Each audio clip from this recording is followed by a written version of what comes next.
मित्रांनो नमस्कार. ॲडव्होकेट नरेंद्र माधव या चॅनलवरती आपलं सहर्ष स्वागत आहे. एक वेगळ्या विषयाला अनुसरून आज आपण बोलणार आहोत. विषय अत्यंत व्यापक आहे, अत्यंत महत्वाचा आहे.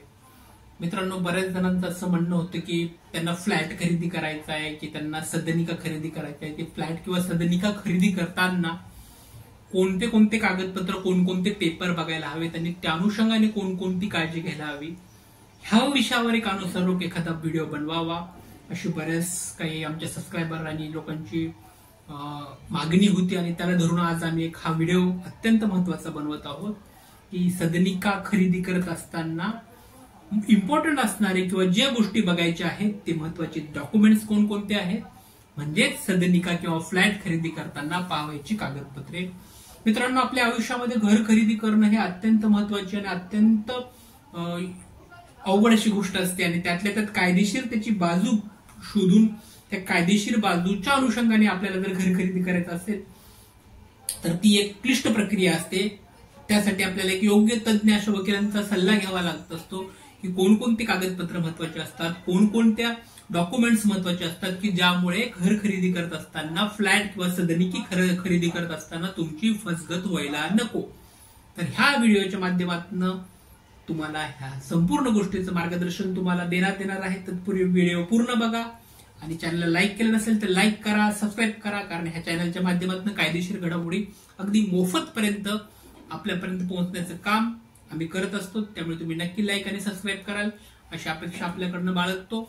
मित्रांनो, एखाद्या व्यक्तीला फ्लॅट खरेदी करायचा असेल किंवा सदनिका खरेदी करायची इच्छा असल्यास त्याला सर्वप्रथम त्याला बिल्डरकडे किंवा एका प्रकारच्या विकासकाकडे जाऊन त्याला तो खरेदी करावा लागत असतो. परंतु ते खरेदी करत असताना त्यातली सगळ्यात महत्वाची गोष्ट आहे की त्या अनुषंगाने कोणता कायदा बनलेला आहे.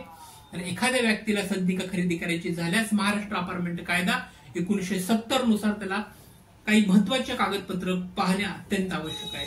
या ठिकाणी सगळ्यात महत्वाची गोष्ट कोणती लक्षात घेतली म्हणजे महाराष्ट्र अपार्टमेंट कायदा 1970चा जो कायदा आहे त्या महाराष्ट्र अपार्टमेंट कायदा 1970च्या कायद्यामध्ये घर खरेदी करत असताना कोणकोणत्या गोष्टी आणि कोणकोणते डॉक्युमेंट्स बघायचे आहेत या अनुषंगाने संपूर्ण माहिती ह्या कायद्याच्या अंतर्गत आहे. कोणता कायदा तर महाराष्ट्र अपार्टमेंट कायदा 1970चा.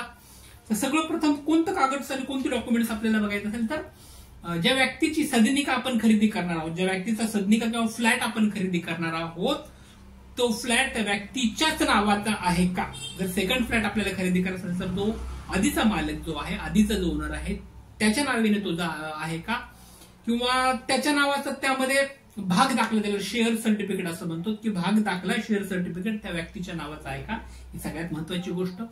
दुसरी गोष्ट अशी आहे मित्रांनो की त्या इमारतीचा पूर्णत्वाचा दाखला, ज्याला आपण कम्प्लिकेशन सर्टिफिकेट सीसी म्हणतात, कम्प्लिकेशन सर्टिफिकेट, तसेच भोगवटा प्रमाणपत्र म्हणजेच ऑक्युपेशन सर्टिफिकेट, ह्या दोन गोष्टी अत्यंत महत्वाच्या आहेत. आता कम्प्लिकेशन सर्टिफिकेट म्हणजेच पूर्णत्वाचा दाखला किंवा भोगवटा सर्टिफिकेट म्हणजेच ऑक्युपेशन सर्टिफिकेट, ह्या गोष्टीच्या अनुषंगाने आपण परत वेगळे व्हिडिओ बनवणार आहोत की ते प्रमाणपत्र कसे असतात, त्यामध्ये कोणकोणत्या कायदेशीर बाबी असतात, या अनुषंगाने आपण व्हिडिओ पुढे बनवणारच आहोत.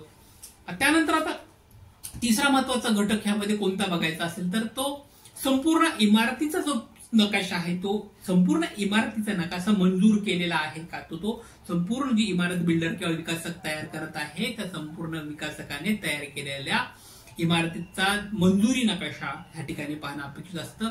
त्याचबरोबर जमिनीचे जे मूळ कागदपत्र आहेत जसे की 7/12 असेल, 7/12च्या उत्तराबरोबर प्रॉपर्टी कार्ड असतील, या सगळ्या गोष्टी त्या ठिकाणी प्रत्येक माणसानं बघणं अपेक्षित आहे. त्याचबरोबर घोषणा पत्राची प्रत, ज्याला आपण घोषणापत्र, ज्याला आपण इंग्लिशमध्ये डीड ऑफ डिक्लरेशन असं म्हणतो की डीड ऑफ डिक्लरेशन कायद्याच्या भाषेमधलं, मराठीमध्ये त्याला घोषणापत्राची प्रत, ते सुद्धा बघणं आवश्यक असते की डीड ऑफ डिक्लरेशन मध्ये काय काय त्रुटी आहेत, काय काय गोष्टी, काय काय कंटेंट्स त्या ठिकाणी मेन्शन केलेले आहेत, हे सगळं त्या ठिकाणी अगदी अभ्यासून बघणं अत्यंत महत्वाचं. की ओव्हरऑल बघणं वेगळं आणि अभ्यासून बघणं वेगळं. ओव्हरऑल म्हणजे सरळ सरळ एका नजरेत बघणं, पण ज्यावेळेस तुम्हाला घर खरेदी करायचं आहे, सदनिका खरेदी करायची, त्यावेळेस तुम्हाला ओव्हरऑल इन डिप्थ त्याचं स्टडी करणं आणि ते कायदेशीर बाबी आपल्या फेवरमध्ये आहेत का हे तपासून बघणं अत्यंत महत्वाचं गोष्ट आहे. त्यानंतरच्या अत्यंत महत्वाची गोष्ट मित्रांनो की अपार्टमेंटचा करारनामा, ज्याला आपण डीड ऑफ अपार्टमेंट असं म्हणतो की जो अपार्टमेंट डीड ऑफ अपार्टमेंट आहे तो विकासकांनी तो तयार केला आहे. तर 100 रुपयाच्या मुद्रांकावर नोंदणीकृत केलेला तो असावा की 100 रुपयाचे जे मुद्रांक आहे ते 100 रुपयाच्या मुद्रांकावर डीड ऑफ अपार्टमेंट असं म्हणतो की अपार्टमेंटचा करारनामा सुद्धा त्या ठिकाणी अभ्यासणं अत्यंत आवश्यक आहे. पूर्वीच्या एखादा सदनिका धारक असेल त्या पूर्वीच्या सदनिका धारकांनी खरेदी करताना जो करारनामा केलेला ज्याला नोंदणीकृत केलेला आपण जो नोंदणीकृत केलेला करारनामा आहे अग्रीमेंट ज्याला आपण म्हणतो तो रजिस्टर्ड जे अग्रीमेंट आहे पूर्वीच्या एखाद्या सदनिका धारकामध्ये असणाऱ्या सदनिका धारकाचं तुम्ही जर सेकंड फ्लॅट किंवा सेकंड सदनिका जर तुम्ही खरेदी करत असाल तर त्याची ती रजिस्टर्ड केलेली आहे का त्यांचं जे अग्रीमेंट आहे ते सुद्धा त्या ठिकाणी बघणं अत्यंत आवश्यक आहे. मित्रांनो त्याचबरोबर अपार्टमेंट जी आहे त्या अपार्टमेंट संघाचे सर्व देणे चुकते केल्याचे प्रमाणपत्र नोड्यूस सर्टिफिकेट त्या ठिकाणी बघणं अपेक्षित आहे.